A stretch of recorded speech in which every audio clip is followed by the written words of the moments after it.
Bonjour et bienvenue à ce nouveau tutoriel qui va être consacré au développement sous ASP.NET C Sharp et SQL Server. Mon nom c'est Marcelin de Control 6.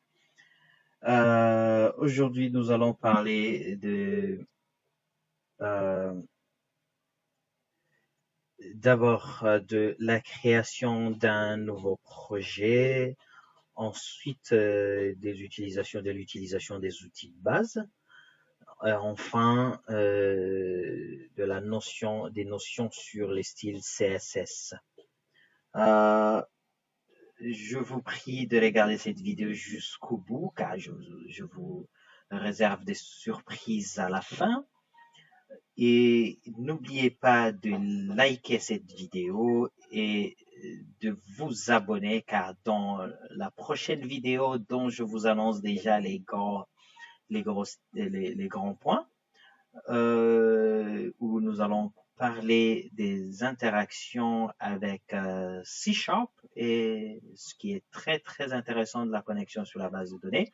Donc, je disais que dans cette vidéo, si vous êtes abonné, vous serez parmi les premières personnes à être notifié dès que je publie cette vidéo.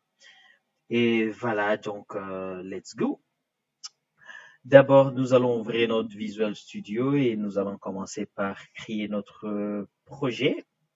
OK. Nous allons créer notre projet et vous devez vous assurer d'être bien dans le Visual C Sharp et Web. Donc, vous pouvez créer euh, donc un projet ASP.NET Web Application, mais avant tout, vous devez créer un dossier dans lequel vous mettez votre projet. Donc là, nous allons créer un dossier que nous allons nommer ASP, ASP.NET. ASP.NET. Donc là, je sélectionne le projet et, voilà, ASP.NET, je sélectionne et puis je nomme le projet, je dis démo ASP.NET. ASP.NET. J'évite de mettre .NET dans le nom, donc je mets démo ASP.NET. Et puis je fais OK. Je choisis un template vide, puis je fais OK. Voilà, le temps que le projet se charge. Voilà. Une fois que j'ai chargé le projet, je vais aller dans le Solution Explorer. Alors, très rapidement, nous allons encore une fois brosser l'environnement de Visual Studio. Là, nous aurons à utiliser deux grands onglets. Donc, deux onglets. Donc, il y a d'abord l'onglet que nous allons appeler le Solution Explorer et un autre onglet que nous appelons le Toolbox. Ce sont les deux grands onglets que nous allons utiliser. Au fur et à mesure, nous allons ajouter, vous montrer d'autres parties de l'environnement de Visual Studio. Et donc, nous créons notre première page en cliquant avec le bouton droit sur le nom de la solution. Là, c'est le nom de la solution, de notre projet plutôt. Ça, c'est la solution. Et là, c'est le nom de notre projet. Donc, je fais un clic droit et je fais ajouter. Et je crée un web form que j'appelle index. Bon, là, j'ai index et ben voilà. Et vous voyez que maintenant les outils viennent d'apparaître parce que maintenant j'ai ma première page. Ce qui est très intéressant, c'est que vous voyez très bien que le code est colorié et c'est très très bien pour la lisibilité des codes. Une autre chose, nous pouvons cacher les onglets pour avoir un plus grand espace de travail. Une autre chose, c'est de constater que nous avons les balises comme en HTML. C'est très simple, c'est du code HTML purement. Et à l'intérieur de chaque balise, vous avez aussi d'autres balises à l'intérieur. Donc, vous avez form à l'intérieur, vous avez div à l'intérieur des formes. Les formes sont à l'intérieur des body et les divs à l'intérieur de form. Et à chaque fois, vous voyez que le form est décalé par rapport au body. Ce qui n'est pas le cas pour les divs, mais normalement, les divs aussi devraient être décalés. Si c'est pas le cas, vous pouvez tout simplement, à chaque fois que vous le souhaitez, formater votre code en sélectionnant la partie que vous souhaitez sélectionner et en faisant le bouton CTRL, une combinaison de boutons CTRL KF au clavier. Et donc, vous voyez que maintenant, les divs viennent d'être décalés. Donc, pour dire que, en fait, à chaque fois que vous avez une section de code, il devrait normalement être décalé par rapport à la section que, si vous voulez, j'appelle parente.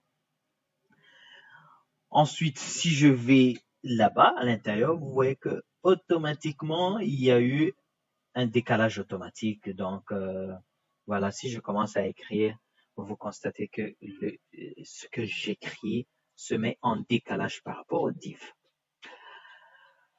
Voilà ce qui est de la création du projet. Nous allons maintenant passer à notre deuxième point, qui est l'utilisation des outils. Pour ajouter de nouveaux outils, comme je l'ai dit, vous allez sur l'onglet des toolbox. Je vais faire en sorte qu'il soit visible, donc en cliquant sur le tag. Hein. Donc, là, vous devez vous assurer que vous êtes entre les divs. Et puis, maintenant, vous recherchez un outil à ajouter. Je commence par un label. Je double-clique tout simplement l'outil et il va s'afficher là-bas. Et vous constatez que c'est tout simplement un code HTML qui a des balises qui ouvrent et des balises qui ferment. Et la balise qui ferme, une balise qui ouvre et une balise qui ferme. Et ensuite, voilà, nous allons renommer, nous allons dire par exemple, ça c'est le nom. Nous allons ajouter un autre contrôle ou bien un autre outil que nous appelons textbox, un champ texte. Et cette fois-ci, voilà, ce sera un champ texte qui correspond au nom. Nous allons ajouter un autre champ texte. Cette fois-ci, ce sera le prénom et nous allons lui assigner un label. Donc, là, nous l'appelons un prénom. Et bien voilà. Et enfin, nous ajoutons un bouton.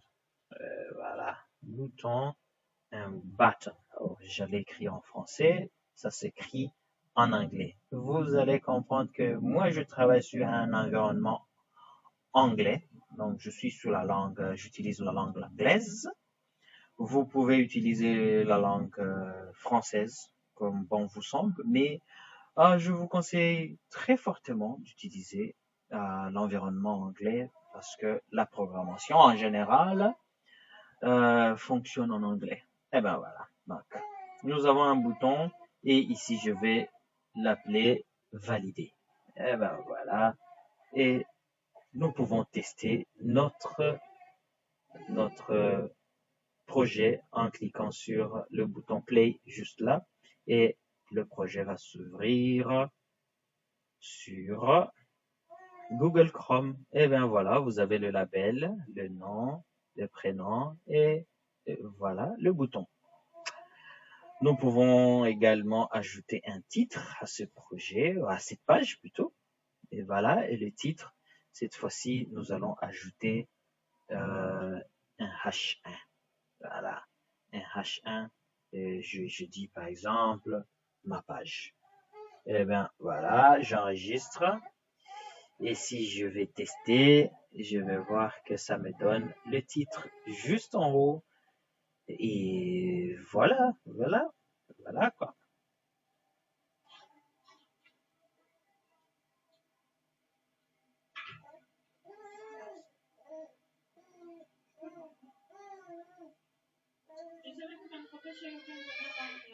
Non. Mwambie tu akupe. Mwambie akupe.